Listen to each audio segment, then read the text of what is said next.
வச்சுக்கோங்க. அப்போ இன்னைக்கு பிள்ளைகளும் சரி பெரியவர்களும் சரி இனிமையாக அன்போடு பேசுகின்றவர்களாக காணப்பட வேண்டும். நாம் காணப்படுகிறோமா? இல்ல. சிலரை பார்த்தா நம்ம பேசவே மாட்டோம், அப்படியே போயிட்டு இருப்போம். சிலருக்கு நமக்கு ஒரு கேட்ட கூட அதுக்கு பதில் வந்து கூட நம்ம போயிடுவோம். அதான் திருக்குறள் அழகா சொல்லிருக்கல, நம்ம ஞாபகம் இருக்குன்னு நினைக்கிறேன். இனிய உளவாக என்னாத குரல் கனி இருப்ப காய் கவர்ந்தது. அழகா நாம சொல்லிட்டோம். அதாவது நீங்க உங்ககிட்ட இனிமையான சொற்கள் இருக்கின்ற பொழுது நீங்கள் கடுமையான சொற்களை பேசுவது உங்களிடத்துல நல்ல சுவையான இனிப்பான ஒரு பழம் இருக்கின்ற பொழுது நீங்க எதை கொடுக்கிறீர்கள்?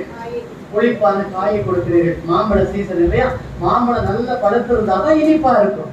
அது காயா இருந்தா புளிச்சுதான் இருக்கும். உங்ககிட்ட பழம் இருக்கின்ற பொழுது நீங்க எதுக்கு காயை கொடுக்கணும்? அப்ப ஆண்டவர் என்ன சொல்றாரு?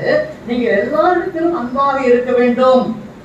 அப்படி இருக்கின்ற பொழுது நம்மிடத்தில் என்ன இருக்காதுன்னு பாத்தீங்கன்னு சொன்னா, முதலாவது பெருமை இராது என்பதாக வேதாகமத்தில் சொல்லப்பட்டிருக்கிறது. உங்களிடத்திலே அன்பு காணப்படுமையானால் உங்களிடத்திலே பெருமை காணப்படாது. இன்றைக்கு அன்பிற்கு எதிராக இருப்பது எது என்று பார்க்கின்ற பொழுது பெருமை. ஒரு இடத்துல பெருமை வந்து இருந்த பொழுது அவன் மற்றவரிடத்திலே அன்போடு நடந்து கொள்வது இல்லை. சரி, இப்ப ஞாபகம் வச்சுக்கோங்க. அப்போ இன்னைக்கு பிள்ளைகளும் சரி பெரியவர்களும் சரி இனிமையாக அன்போடு பேசுகின்றவர்களாக காணப்பட வேண்டும். நாம் காணப்படுகிறோமா? இல்ல. சிலரை பார்த்தா நம்ம பேசவே மாட்டோம், அப்படியே போயிட்டு இருப்போம். சிலருக்கு நமக்கு ஒரு கேட்ட கூட அதுக்கு பதில் வந்து கூட நம்ம போயிடுவோம்.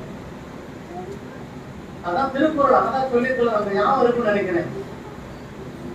இனிய உளவாக என்னாத குரல் கனி இருப்ப காய் கவர்ந்தது. அழகா நாம சொல்லிட்டோம். அதாவது நீங்க உங்ககிட்ட இனிமையான சொற்கள் இருக்கின்ற பொழுது நீங்கள் கடுமையான சொற்களை பேசுவது உங்களிடத்துல நல்ல சுவையான இனிப்பான ஒரு பழம் இருக்கின்ற பொழுது நீங்க எதை கொடுக்கிறீர்கள்? புளிப்பான காயை கொடுக்கிறீர்கள். மாம்பழ சீசன் இல்லையா? மாம்பழம் நல்ல பழுத்து இருந்தாதான் இனிப்பா இருக்கும். அது காயா இருந்தா புளிச்சுதான் இருக்கும். உங்ககிட்ட பழம் இருக்கின்ற பொழுது நீங்க எதுக்கு காயை கொடுக்கணும்? அப்ப ஆண்டவர் என்ன சொல்றாரு? நீங்க எல்லாரிடத்திலும் அன்பாக இருக்க வேண்டும்.